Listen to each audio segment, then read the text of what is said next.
There's a question that often arises after knowing or loving someone with narcissistic traits. Can a narcissist truly fall in love? And if so, how do they behave when it really happens? Behind their apparent confidence and need for control lies an emotional world far more fragile and complex than it seems. Today we'll explore the psychological signs that may indicate when a narcissist truly falls in love, distinguishing superficial infatuation from genuine connection, and discover what happens inside them when they experience real feelings.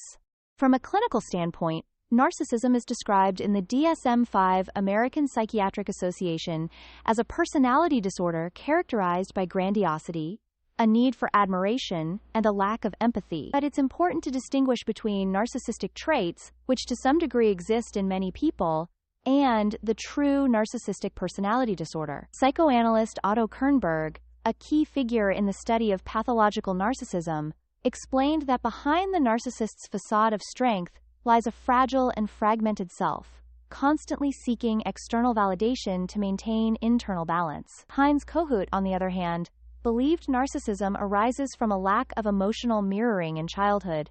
The child wasn't seen for who they truly were, but only for how they appeared. Hence, the inability to form deep, authentic emotional bonds. When a narcissist falls in love, the first signal isn't love, it's intensity. At first, it can feel overwhelming. Compliments, attention, grand declarations, almost total involvement. This phenomenon, known as love bombing, serves to capture the other person and build a connection that reinforces the ideal image the narcissist has of themselves. However, at this stage, the interest isn't in the real person, but in the effect that person produces. They make me feel special. They make me feel alive. They make me feel powerful. It's a mirror-like form of love, as Kohut described, where the other person is used as a reflection of the narcissist's grandiose self. But something changes when a narcissist truly falls in love, or at least begins to feel genuine emotions. The first sign is emotional confusion. Accustomed to controlling every situation, the narcissist begins to feel vulnerable. The desire for connection mixes with the fear of dependence, generating anxiety and contradictory behaviors. They come closer, then pull away. They idealize, then devalue. According to research by Campbell and Foster, 2002, narcissists tend to experience love as an egoic challenge, but when they start to feel real emotions, they lose the control that makes them feel safe. In that moment, love becomes frightening. Another key sign is the awkward but sincere attempt to be authentic. When a narcissist truly falls in love, they may let moments of vulnerability slip through. They reveal something personal they would normally hide, show fragility, seek reassurance. These aren't stable changes, but brief openings that reveal how deeply they crave acceptance, even in their imperfections. Kernberg described such moments as fleeting fragments of contact with the true self, emerging when the relationship touches deep emotional chords. However, love for a narcissist always hangs between authenticity and fear. Their greatest struggle is tolerating emotional intimacy. Intimacy means exposure, surrendering control, and accepting that the other might see their fragility. For a narcissist, this feels like a huge risk, almost a loss of power. Here lies their ambivalence. They long to be loved, yet fear rejection or abandonment. Psychologist Elsa Roningstam of Harvard University notes that narcissists do feel genuine emotions, but can't regulate them. When love becomes too intense, a defensive withdrawal is triggered. Another sign of genuine involvement is jealousy tinged with insecurity, not domination. The pathological narcissist usually controls their partner out of fear of losing power, but when love is real, that jealousy takes on a different tone. It stems from fear of not being enough, from the pain of feeling replaceable. It's a subtle but meaningful shift that reveals hidden vulnerability. At that moment, the narcissist is no longer defending just their image, but the bond itself. When a narcissist truly falls in love, they also show heightened sensitivity to loss. Real love destabilizes them because it brings them face to face with the part of themselves they fear most, their need for another person. And it is precisely that need that makes them human. Studies in affective research show that narcissists can experience genuine affection, but their inability to regulate emotions often leads them to sabotage the relationship. In essence, they can love, but they don't know how to manage love. Still, there are narcissists who, through deep, consistent therapy, can learn to love differently. Psychotherapy, based on Kohut's self-psychology approach, helps rebuild a more stable sense of self, reducing the need for idealization and control. When the narcissist learns to recognize their vulnerability without shame, they can begin to open up to reciprocal love.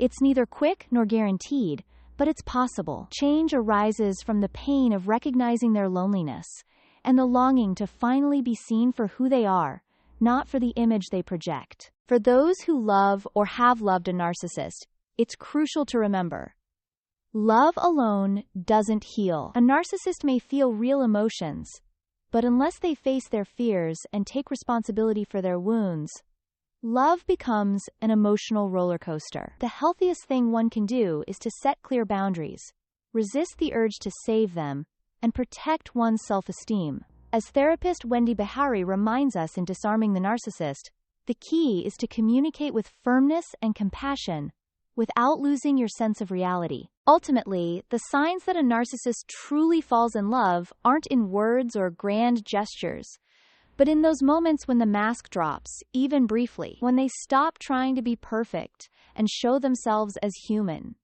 when they admit they're afraid, when, instead of winning, they choose to stay. Not every narcissist reaches this point, but those who do achieve something extraordinary.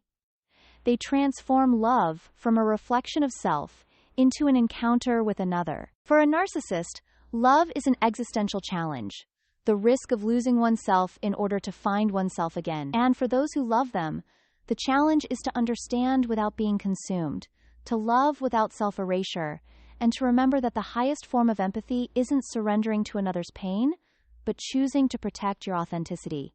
When a narcissist faces genuine love, they enter a conflict between what they feel and what they fear.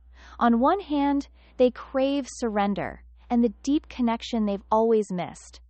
On the other, they perceive losing control as a threat to their identity. This inner conflict makes them oscillate between sweetness and distance, between need and withdrawal. Love becomes an invisible but exhausting battlefield between the idealized self and the real self. Many narcissists, when truly in love, show contradictory behaviors, seeking closeness but then withdrawing, desiring stability yet creating chaos. They don't do this out of malice, but because they can't regulate the overwhelming emotions they experience. For others, love feels safe. For them, it's a storm exposing their deepest fears. A meaningful sign that a narcissist is experiencing real love is their discomfort in the face of the other's sincerity. When their partner shows genuine affection and resists manipulation, the narcissist feels disarmed. It's as if the other's light exposes the parts of them they've always tried to hide. They may respond with anger or tenderness, depending on how much vulnerability they can tolerate. Sometimes, the narcissist may even feel sincere admiration toward their partner. For the first time, they recognize a strength they can't dominate but can only respect. This is one of the rarest and most precious signs, when they stop competing and start appreciating. It marks a psychological turning point, an opening toward a less egocentric and more genuine form of love. When a narcissist truly falls in love, they also awaken to a profound sense of loss, not loss of power, but the fear of losing someone who, for the first time, makes them feel truly seen. This can evoke sadness or nostalgia they've never felt before, and that sadness is a mark of authenticity, born from the recognition that the other person matters, not as a mirror, but as a living, irreplaceable presence. At times, in moments of true love, the narcissist shows unexpected acts of empathy, small, timid, but real. A genuine hug, a kind word, a meaningful silence. These gestures aren't typical, but they are fragments of a self struggling to emerge after years of defenses and masks. Such moments shouldn't be idealized, but they can be seen as windows into the truth. Yet love with a narcissist is always a test of balance. The partner must learn to distinguish between need and affection, between manipulation and real tenderness. Awareness is everything in such a relationship. Only those who understand the dynamics of narcissism can avoid being pulled into its emotional vortex. Boundless empathy can be dangerous. Conscious empathy, however, is the key to staying free. When a narcissist meets someone who can't be controlled, something inside them may begin to shift.